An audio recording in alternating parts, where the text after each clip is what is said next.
Daily Broadside, day 531. And we lost Bob Barker the other day, and Jimmy Buffett was announced, I think, today.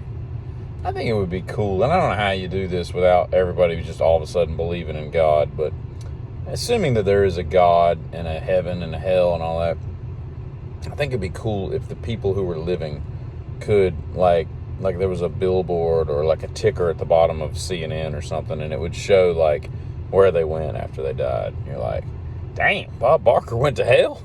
That's crazy. And the lead singer of Merciful Fate went to heaven? Who knew? Like, it would just be, I think it'd be interesting to know. But then, of course, that begets like people that would be like, oh, well, if they're in hell and we know that, then there's a God. Now I have to believe. And I think that skews the human choice out of it all, so that kind of gets weird. But it would be interesting to know, if Fred Rogers is burning alive right now in the rivers of fire and molten lava and hell and torture and pain and consternation and all that. But or if he's floating on a cloud just getting head from angels or whatever the hell you do up there. But I don't know. It's interesting.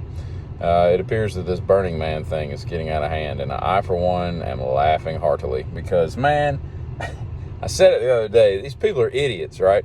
Going out in the middle of a damn dry lake bed thinking that that's going to be a good use of their time. Some of the footage coming in is quite remarkable, and it doesn't look like it's going to get any better. It starts raining in the desert and making, mud that's like unlike any other mud that we have on Earth. It appears that you can't even walk in, much less drive out of, whether you got a winch, a lift, a four-wheel drive, nothing really matters because you can't get any traction. I think that's pretty cool, actually. I think of all the trees that the loblolly pine has got to be the dumbest tree among its brethren. Everybody's like, loblolly, that's a stupid-ass name. Oak, cedar, maple. Those are like, masculine names. You got the loblolly pine.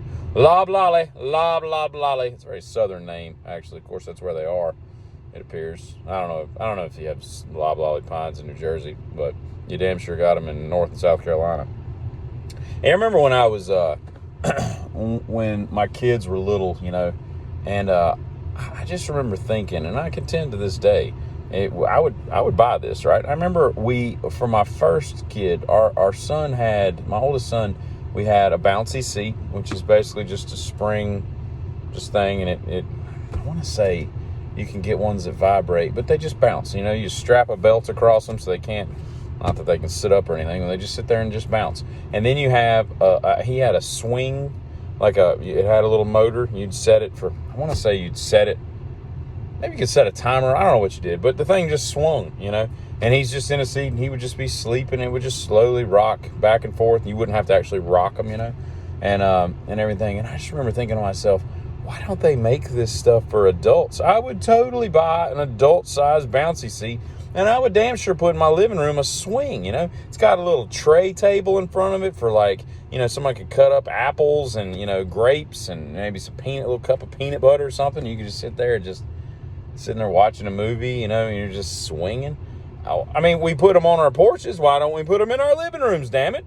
I mean, yeah, we're going to have a more gear-driven, it's not going to be plastic gears. We're going to have to get some, actual mechanics that can support the weight and all of what we're putting on it, because I'm 187 pounds, and, that baby was 15 pounds at the time, I guess. I don't remember what the weight is on babies. They're born, he was 10 maybe. So, yeah, 15, 20 pounds versus 187, and there would be a weight limit. There's obviously 285-pound people probably wouldn't be able to have the swing, but maybe that's what they need to kind of get over the hump. If you just lose a few lbs, you could get one of those nice swings, and movie watching and TV watching goes to a whole nother level. But I don't know. Maybe that would be that would be an interesting way to lose weight. You're like, what? Oh man, you look great. You risk that. Yeah, I've talked about it before. You go up to somebody who's clearly lost a bunch of weight, and you're like, oh, you look good. You lost a lot of weight. And then you're thinking in your head that they're thinking oh, so I was ugly and fat.